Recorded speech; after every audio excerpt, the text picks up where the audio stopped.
The Galactic Council had very specific rules about weaponry. Very, very specific. 17,000 pages specific, actually, all meticulously catalogued in the Treaty of Harmonious Conduct, which every civilized species had signed after the burning wars left 3 solar systems as nothing more than expensive debris fields. The treaty banned plasma rifles, kinetic accelerators, molecular disruptors, neural scramblers, graviton hammers, dimensional blades, toxic gases, biological agents, nanite swarms, and approximately 16,993 other methods of turning living beings into non-living beings. What the treaty did not ban, apparently, was furniture. I learned this the hard way while serving as diplomatic observer 3rd class, aboard the merchant vessel Singing Prosperity. My name is Vecthrall, and I am Chiksari, which means I have 4 eyes, 6 limbs, and the unfortunate distinction of being present during what would later be called the incident that made humans officially terrifying. But I am getting ahead of myself. The Singing Prosperity was a trade ship, specializing in luxury goods transport between the inner colonies and the frontier worlds. We carried silks from Pelthara, computational crystals from the Hive Collective, aged wines from New Bordeaux, and other items that rich beings paid obscene amounts of currency to possess. Our crew was diverse. Captain Relic was Throtian, built like an armored vehicle with a personality to match. First Officer Qualix was Mendari, all tentacles and politeness. Our navigator, whose name roughly translated to flows like silver through moonlight, but who everyone called Flip, was an energy being housed in a containment suit. And then there was Jamie Ortega. She was human. Our security officer. 5 feet and 4 inches of compact muscle, dark hair usually tied back in what she called a ponytail, and eyes the color of Earth's oceans, which I had only seen in photographs but which looked appropriately dangerous. When Captain Relic hired her, I expressed concerns. Humans have a reputation, I said, speaking privately in his quarters. My translator chip rendered my chittering into standard galactic, though I am told it added an unfortunate squeaking quality to my voice. Relic had laughed, a sound like rocks grinding together. Exactly why I want one on my crew. You think pirates care about our Mendari meditation techniques? You think raiders are frightened by your diplomatic credentials? We need someone who can actually fight. But Captain, humans are not known for following protocol. They are known for improvisation, which is simply another word for chaos creation. Good. Chaos works both ways. He had dismissed my concerns with a wave of one massive claw. Besides, she came highly recommended. Military background, trained in 7 martial combat systems, perfect discipline record. That last part should have warned me. In my experience, perfect records meant someone was either very good at their job or very good at hiding their true nature. Spoiler. It was both. For 6 months, Jamie Ortega was the model security officer. She ran drills. She maintained equipment.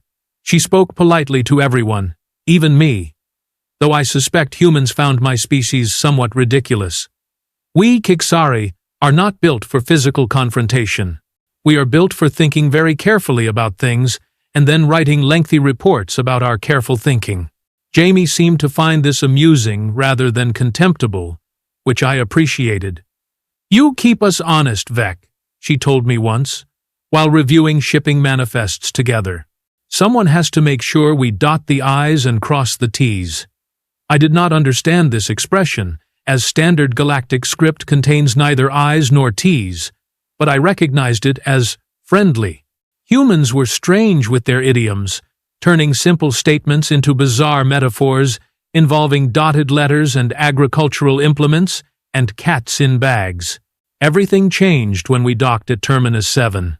Terminus 7 was a frontier station, the kind of place where 3 different criminal syndicates maintained legitimate business offices within 20 meters of each other, and everyone pretended not to notice. It orbited a dead planet in a system notable only for being exactly halfway between somewhere important and somewhere else important, making it the perfect location for questionable transactions. We were there to deliver a shipment of Peltharan silk to a buyer named Mox Grinder.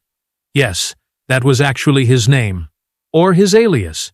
With frontier types, you never could tell, and it was considered rude to ask. Mox Grinder was Kravik, which meant he looked like someone had crossbred a bear, a rhinoceros, and a bad attitude, then given the result opposable thumbs and a fondness for expensive cologne. Kraviks were dangerous, everyone knew this, but they were also reliable business partners. They operated on a simple principle: complete the deal as stated, or face immediate physical education. The meeting was scheduled for Docking Bay 12. Neutral territory. Captain Relic, Jamie, and I would deliver the silk. Mox would verify its quality. Credits would transfer. Everyone would leave happy. This optimistic scenario lasted approximately 4 minutes. The first sign of trouble was that Mox brought 12 associates instead of the agreed-upon 3. Large associates. Armed associates, though their weapons were holstered, which technically satisfied the treaty requirements for peaceful commerce. The second sign was his smile, which contained too many teeth and insufficient friendliness. "Captain Relic," he rumbled, his voice like an avalanche with vocabulary. "Pleasure doing business." "Mox," Relic replied, professional as always. "The silk, as contracted. 20 bolts, authenticated and sealed." "Yes, yes," Mox gestured, and 2 of his associates began examining the cargo crates. "But I am afraid there has been a complication." This is what criminals said when they were about to renegotiate the deal at gunpoint. Captain Relic's scales rippled, a Throtian sign of agitation. "Our contract was clear." "Contract was made before market fluctuation," Mox said, his tone suggesting this was perfectly reasonable. "Peltharan's silk value has dropped. 30% at least. I can only pay 70% of agreed price." "The market has not fluctuated," I interjected, unable to help myself. "I monitor commodity prices daily. Peltharan silk has actually increased in value by 2% this quarter." Mox's multiple eyes focused on me, and I felt my defensive chitin wanting to seal shut, which is what Kiksari bodies do when facing extreme danger. I resisted the urge. "Barely. Little observer has opinions," Mox said softly. "How educational." Jamie, who had been standing quietly beside the cargo, spoke up. Her voice was calm, almost conversational. "Mr. Grinder, I think there's been a misunderstanding. Our captain is willing to honor the original contract at the original price. Perhaps we should proceed?" "And who is this tiny creature?" Mox leaned forward, examining Jamie like she was an interesting insect. "Human, yes? I have heard of your species. Soft, weak, from low-gravity world. You hide behind technology because biology failed you." Jamie smiled.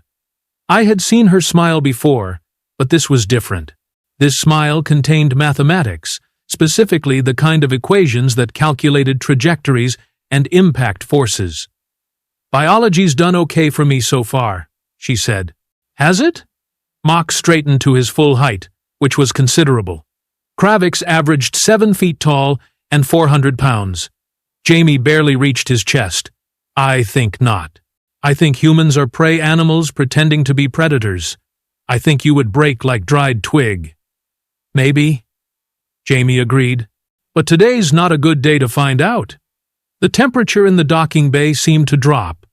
Or perhaps that was just my blood cooling in anticipation of witnessing violence. Captain Relic tried to salvage the situation. "Mox, let us discuss this reasonably. Perhaps we can negotiate a compromise that satisfies both parties." "I have stated my terms," Mox replied, not taking his eyes off Jamie. 70% payment. Or maybe we simply take silk and pay nothing. Who will stop us? The station security that I pay monthly bribes to?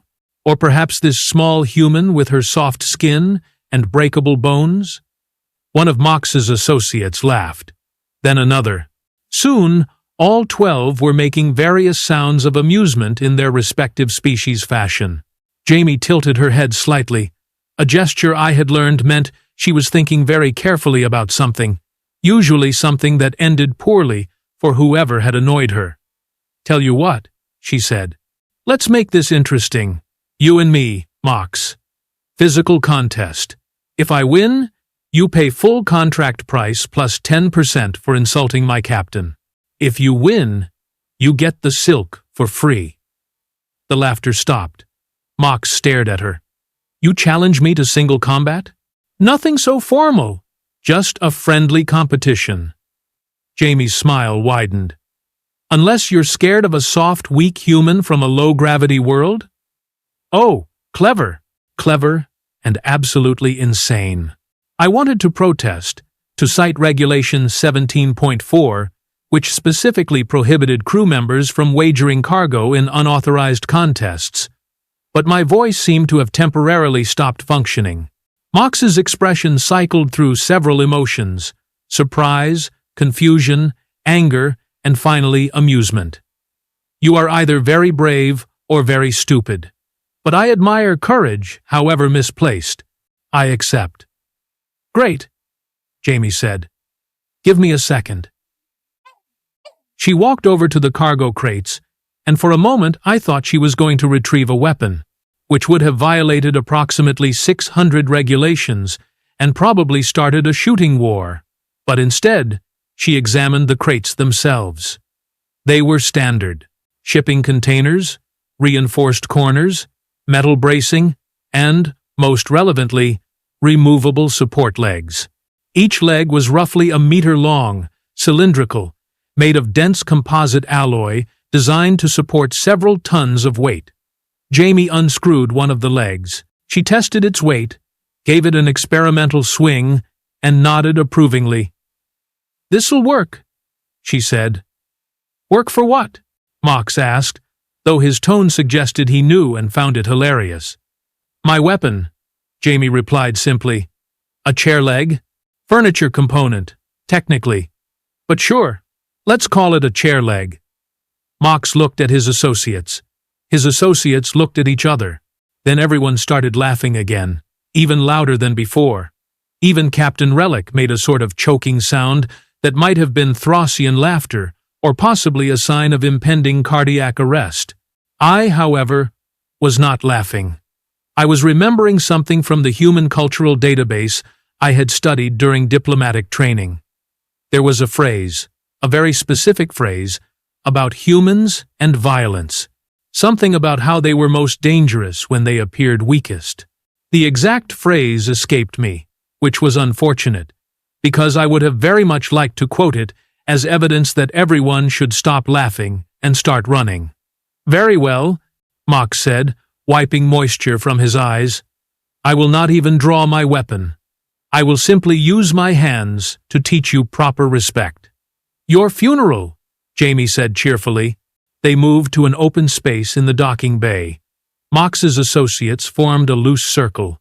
Captain Relic and I stood near the cargo, both of us radiating varying degrees of concern and species-appropriate anxiety signals. "Rules?" Mox asked. "Last one standing wins," Jamie replied. "Simple. Elegant. I like it." They faced each other. The docking bay fell silent, except for the ambient hum of station systems and my own rapidly beating primary heart. Mox moved first. For a being of his size, he was surprisingly fast. His massive arm swung toward Jamie's head with enough force to decapitate most species. But Jamie was not there anymore. She had ducked, shifted left, and by the time Mox's fist contacted nothing but air, she was already moving. The chair leg blurred. There was a sound like a gong being struck, followed immediately by Mox's roar of pain and surprise. Jamie had hit him in the knee, a precise strike that would have shattered bone on a lesser species. Kravix, fortunately or unfortunately, depending on perspective, had reinforced skeletal structure. Unfortunately for Mox, this just meant it hurt more without breaking immediately. He spun, fast despite the injury, his other arm sweeping low to catch Jamie's legs. She jumped, actually jumped, clearing his arm by centimeters, and brought the chair leg down on his extended wrist as she descended. Another roar. Another precise impact. Advantages of low-gravity worlds, Jamie said conversationally, dodging another wild swing. We have to work harder for everything. Builds character. Also builds really dense muscle fiber. She hit him again. Shoulder this time. Mox backed up, reassessing. His associates had stopped making amused sounds. The expressions on their various faces ranged from shock to concern to what I recognized as the universal sign of beings reconsidering their life choices. You move like insect? Mox growled. Like coward. I move like someone who understands physics, Jamie corrected. She was breathing hard but not excessively so. You've got probably 250 pounds on me. Direct strength contest, you win every time. But kinetic energy equals mass times velocity squared. That chair leg weighs about 6 pounds. I can swing it at roughly 40 miles per hour. Do the math. I did the math. The result was alarming. Mox charged. It was not strategic. It was not clever. It was pure Kravic aggression. The kind of frontal assault that had won their species countless victories against more numerous, but less, determined foes. Jamie sidestepped. As Mox thundered past, she swung the chair leg with both hands, putting her entire body into the rotation, and struck him directly in his ribcage. The sound was absolutely terrible. Bone meeting metal meeting momentum. Physics having a very violent conversation with biology. Mox stumbled, crashed into a cargo container, and slowly slid to the floor. He was still conscious, still breathing, but his eyes had taken on a glazed quality that suggested his brain was currently processing unexpected inputs, such as extensive damage, and perhaps antagonizing the human was suboptimal. His associates reached for their weapons. Jamie pointed the chair leg at them like a judge's gavel. Contract was for single combat, she said, her voice cutting through the tension like a laser through diplomatic protocol. Your boss agreed. Anyone else want to negotiate? 12 hands moved away from 12 holsters. Captain Relic, recovering from his shock, stepped forward. The terms were clear. Mox lost. Full payment plus 10% penalty. One of the associates, slightly smaller than the others but with enough decorative scarring to suggest seniority, nodded slowly. Contract will be honored. Credits transferring now. My communicator chimed, confirming the transaction. Jamie helped Mox to his feet, which was generous, considering she had just redesigned his internal architecture. The Kravic leaned heavily against the cargo container, one arm wrapped around his midsection. You fight dirty, he wheezed. I fight smart, Jamie corrected. Difference being that I'm walking away and you're going to be pissing blood for a week. Respect, Mox said, which coming from a Kravic was apparently the highest compliment. You have earned it. We will speak again, human, under better circumstances. Looking forward to it. Try bringing honest business terms next time. Saves everyone the medical bills. Mox's associates helped him toward the exit. As they passed, several of them nodded to Jamie with what I interpreted as professional acknowledgement, the kind soldiers gave to other soldiers after a particularly difficult battle. When they were gone, Captain Relic let out a breath that could have powered a small turbine. That was the most idiotic, dangerous, brilliant thing I have ever witnessed, he said. Jamie shrugged, returning the chair leg to its proper position on the cargo crate. He wasn't going to negotiate. Had to show him the cost of being unreasonable. You could have been killed. Could have, sure. Wasn't though. How did you know you would win? Jamie's smile returned, softer this time, almost sad. Humans have been killing each other with improvised weapons for thousands of years, Captain. It's kind of our speciality. We got really good at violence, long before we got good at anything else. The Galactic Council banned weapons, sure, But they didn't ban knowing exactly where to hit someone to make them reconsider their choices. I found my voice finally. That was extraordinary. Also terrifying. Also possibly illegal, under 17 different regulations.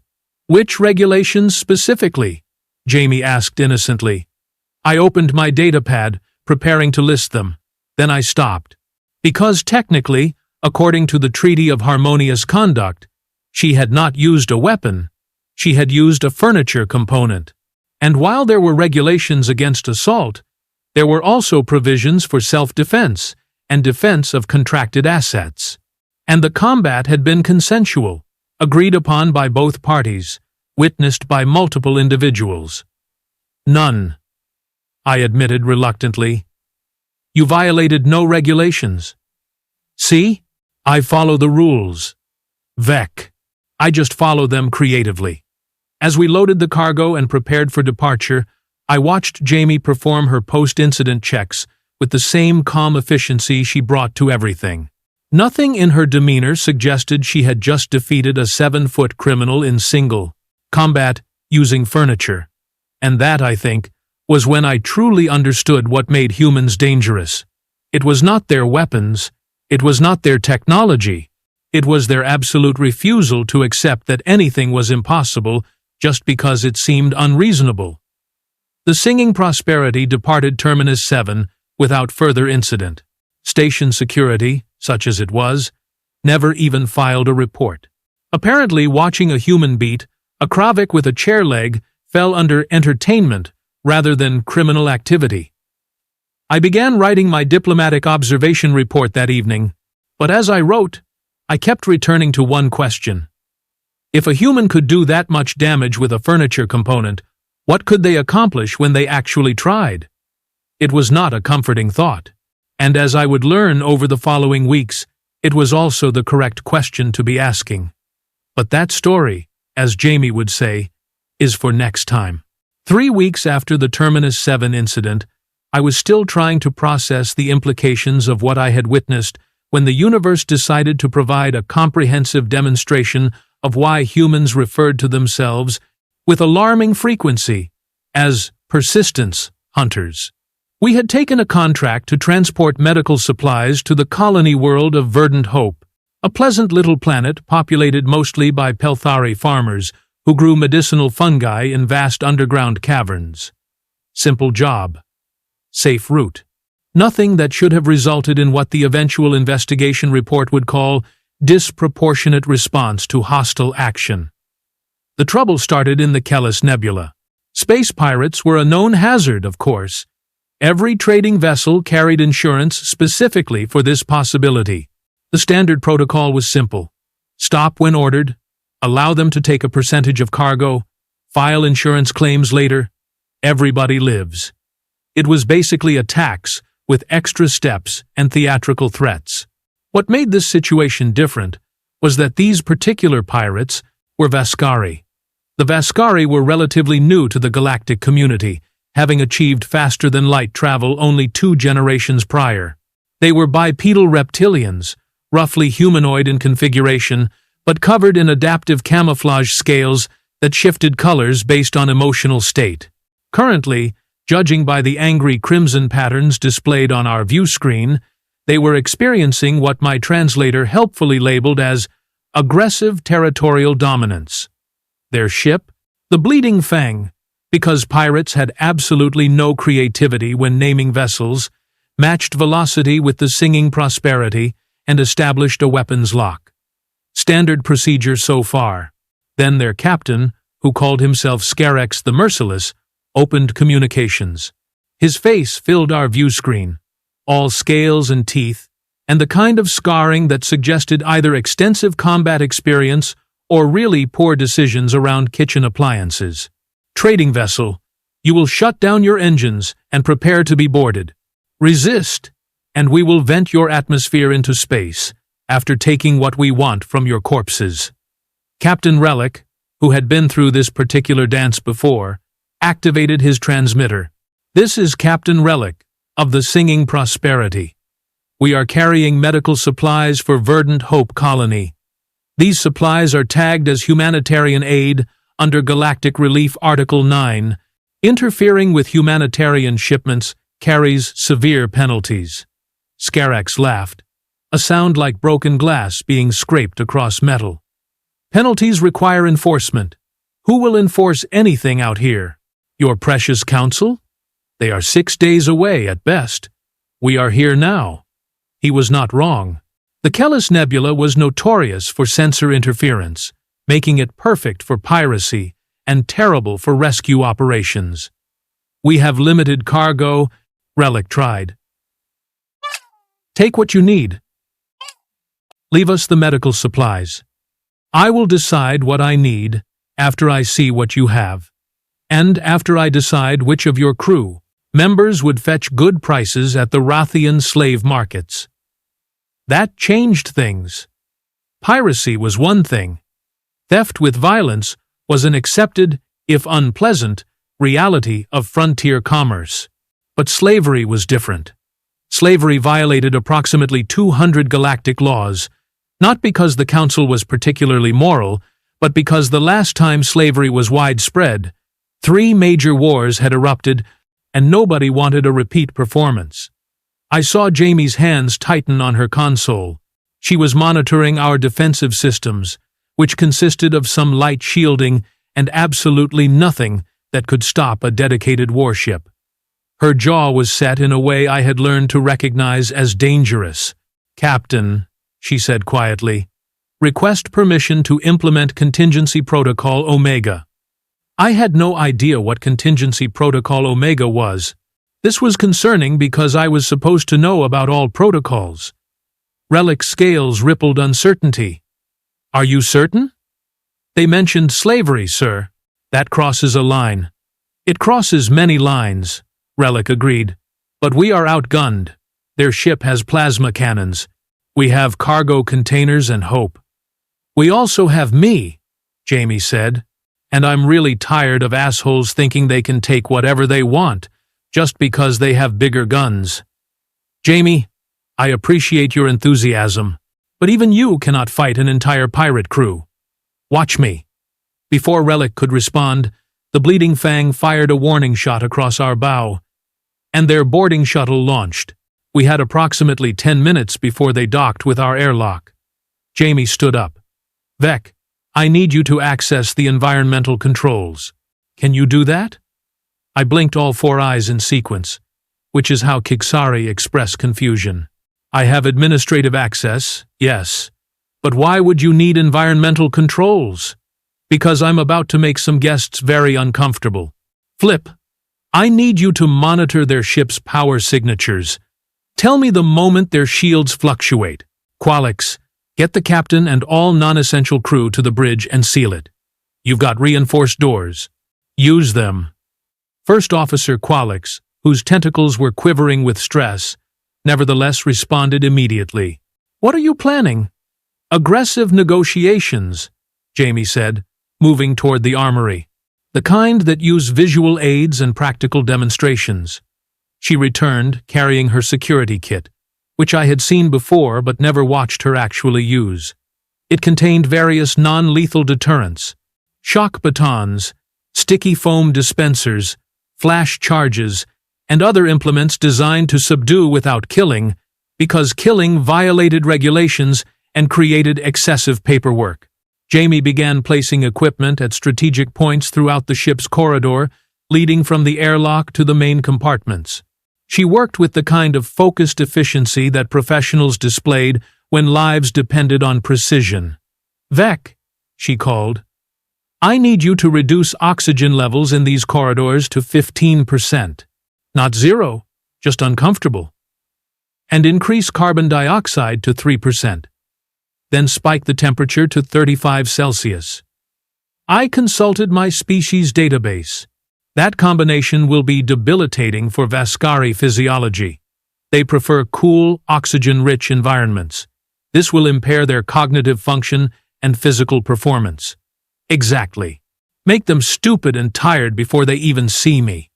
"This seems excessively elaborate." Jamie grinned. "Humans have a saying: if you find yourself in a fair fight, Your tactics suck. I don't do fair fights. I do overwhelming advantage created through superior preparation. The pirate shuttle docked with a metallic clang. Through our sensors, I watched 6 Vascari in combat armor begin cutting through the airlock. They were professional about it, moving in coordinated patterns that suggested military training. Jamie positioned herself at the corridor's far end, visible to anyone entering, but with clear escape routes on either side. She held nothing in her hands. She just stood there, waiting. The airlock door burst open. 6 pirates entered, weapons raised, scanning for threats. They saw Jamie. One of them, larger than the others with additional scarring and rank insignia, pointed his plasma rifle at her. "Human, surrender immediately or be executed." "Hi there," Jamie said pleasantly. "Welcome aboard the Singing Prosperity. I'm afraid you've caught us at a bad time. We're really not accepting visitors today. You think this is joke? You think you can stand against Vascari raiders? Stand against? No, that would be fair fighting.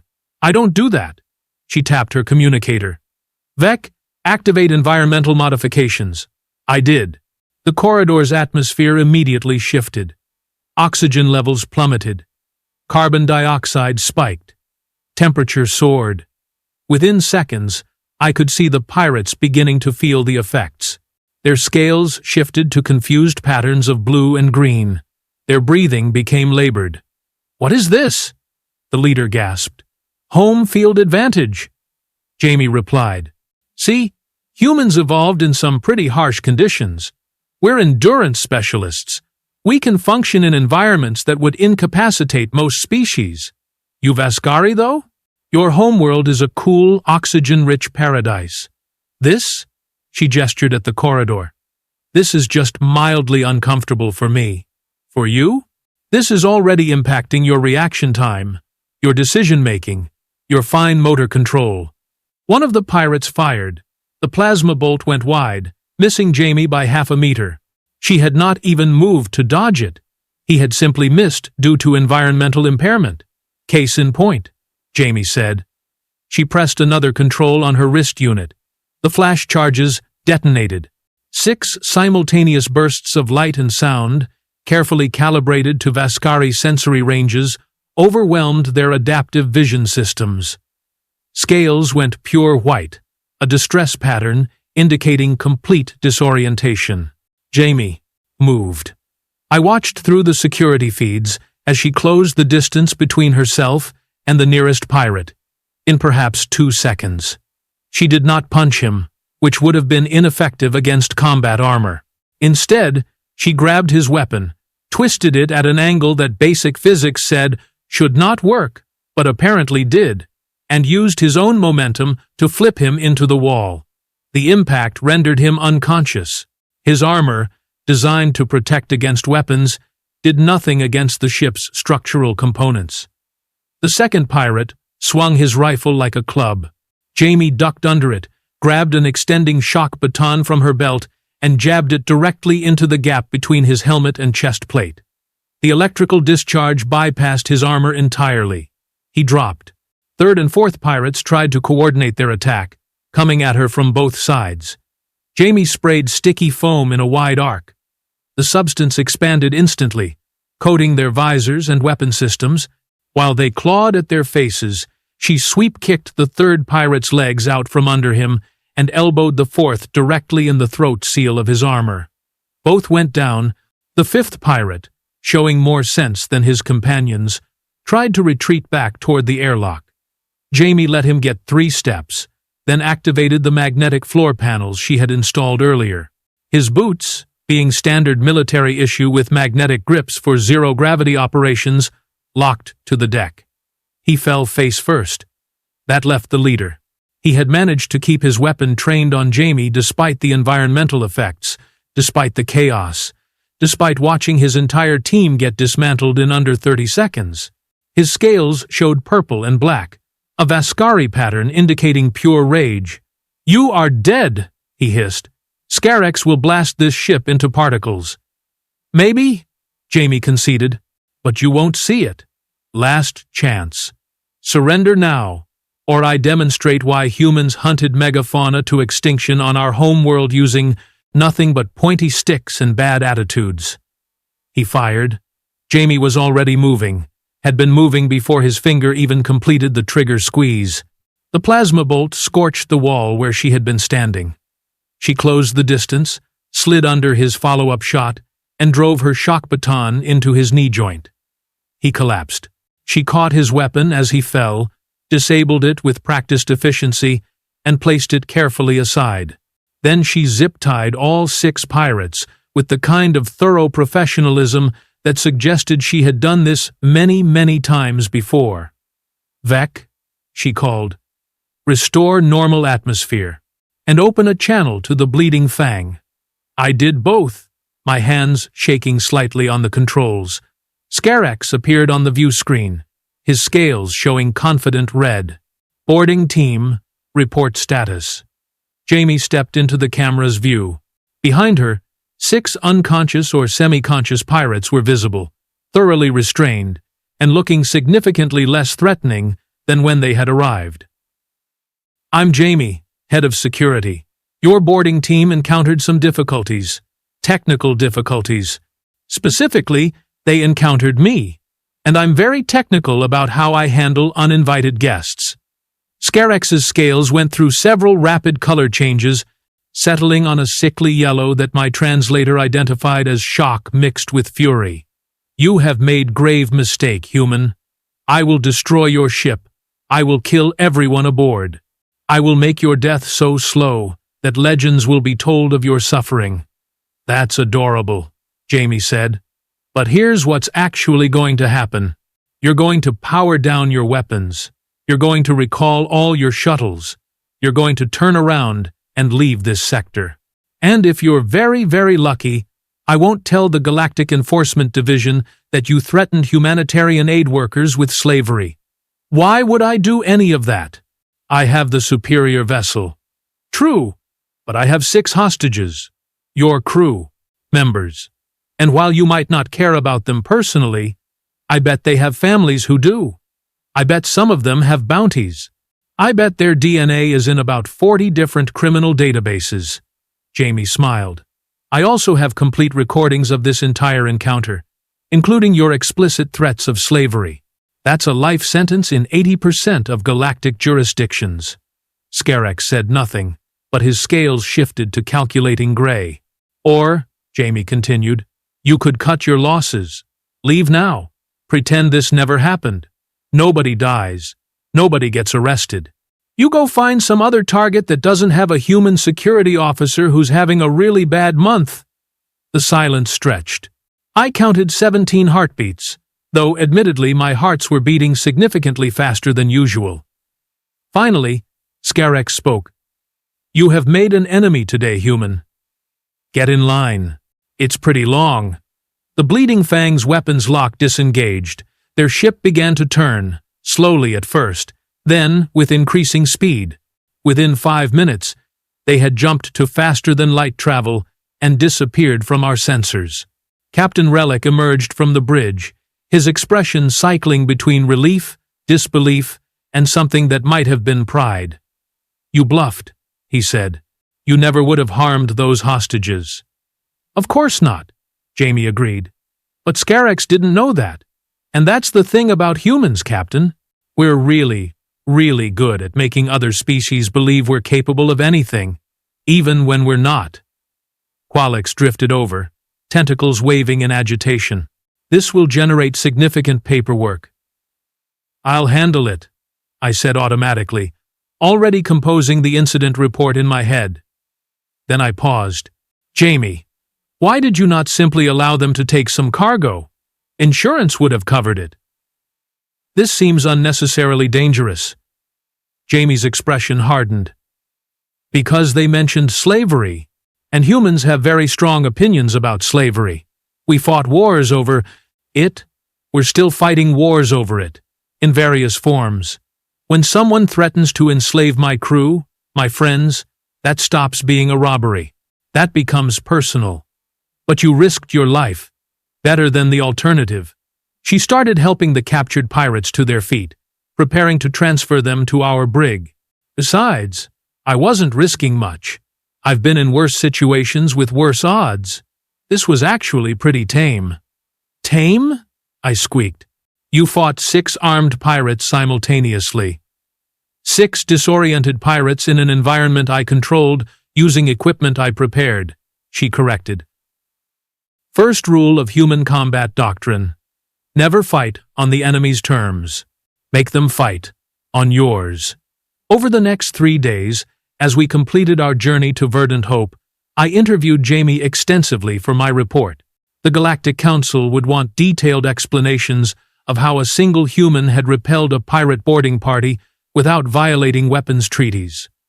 What I learned was both fascinating and terrifying. Humans, Jamie explained, had spent most of their evolution either being hunted or doing the hunting.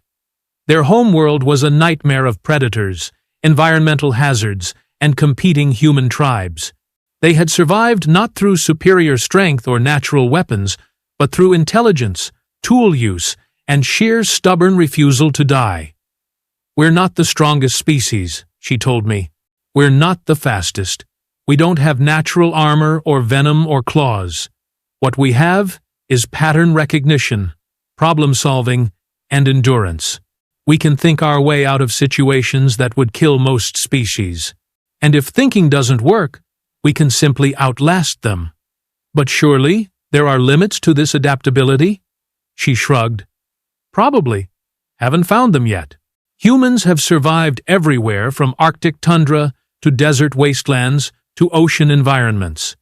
We've adapted to low gravity, high gravity, toxic atmospheres, and near vacuum conditions. We're like a virus, Vec. We show up, we adapt, we thrive. It's what we do. This does not concern you? Why would it? Being adaptable is a survival trait. The universe is dangerous. Being able to handle danger is useful. When we reached Verdant Hope, the Pelthari colonists were appropriately grateful for their medical supplies. They were less grateful when they learned about the pirate encounter, primarily because they were peaceful beings who found violence distressing, even in self-defense. Captain Relic negotiated a substantial bonus for hazard pay, which he distributed among the crew. Jamie received the largest share, which she promptly spent on upgraded security equipment and, inexplicably, a small plant that she named Roger. All security officers need a plant, she explained when I questioned this. It humanizes the workspace. Also, Roger is a very good listener. I did not understand this logic but chose not to pursue it. My final report to the Galactic Council was 147 pages long, not including appendices. The summary concluded that humanity represented a unique challenge to existing galactic security frameworks, not because they violated regulations, but because they had an uncanny ability to find exactly where regulations did not apply, and then exploit those gaps with extreme prejudice. The Council's response arrived 6 weeks later. It was surprisingly brief, observation noted. Continue monitoring. Do not antagonize the human. I found Jamie in the ship's small gym, practicing something she called kata, which appeared to be fighting invisible opponents with considerable intensity. The Council is afraid of humans, I told her. She finished her routine, breathing hard but not excessively. Smart Council. Are you not concerned about this? Being feared is not the same as being respected. Jamie grabbed a towel, considering the question. Vec, let me tell you something about humans. We don't need anyone's permission to exist. We don't need approval or validation. What we need is to be left alone to do our thing. And if someone doesn't leave us alone, if they try to hurt us or hurt people we care about, we remind them why leaving us alone is the better option. Through violence? Through whatever works. Sometimes that's diplomacy. Sometimes that's trade. Sometimes that's demonstrating that attacking us costs more than it's worth. Humans are practical like that. She headed toward the showers, then paused. You want to know the real reason the council should be afraid? It's not because we're violent. Lots of species are violent. It's because we're creative about our violence. We find solutions that shouldn't work. We win fights we shouldn't survive. And we never, ever quit. Is that a warning? It's an observation, Jamie said. Same as the ones you write in your reports. The difference is, I lived it. You just documented it. And that, ultimately, was what I included in my supplemental report. Humanity was not dangerous because they were strong or aggressive. They were dangerous because they looked at impossible situations and said, "Watch this," and then proceeded to make the impossible look routine. 6 months later, I was promoted. Diplomatic Observer First Class, assigned to permanent human liaison duties. The promotion came with better pay, better quarters, and the explicit instruction that I was to continue monitoring human behavior and reporting any concerning developments. I accepted, naturally. Someone had to document humanity's ongoing campaign to terrify the galaxy, using furniture, environmental controls, and really impressive levels of audacity. Also, Jamie had promised to teach me what she called basic self-defense. I was fairly certain this would end with me in the medical bay, but I was also curious. After all, if humans could do this much damage with improvised weapons and tactical thinking, what could a Chixari learn from them? Probably nothing practical. My species was not built for combat. But then again, neither were humans, originally. They just decided that wasn't going to stop them. And maybe, just maybe, that kind of thinking was worth learning after all. Even if it did generate excessive paperwork,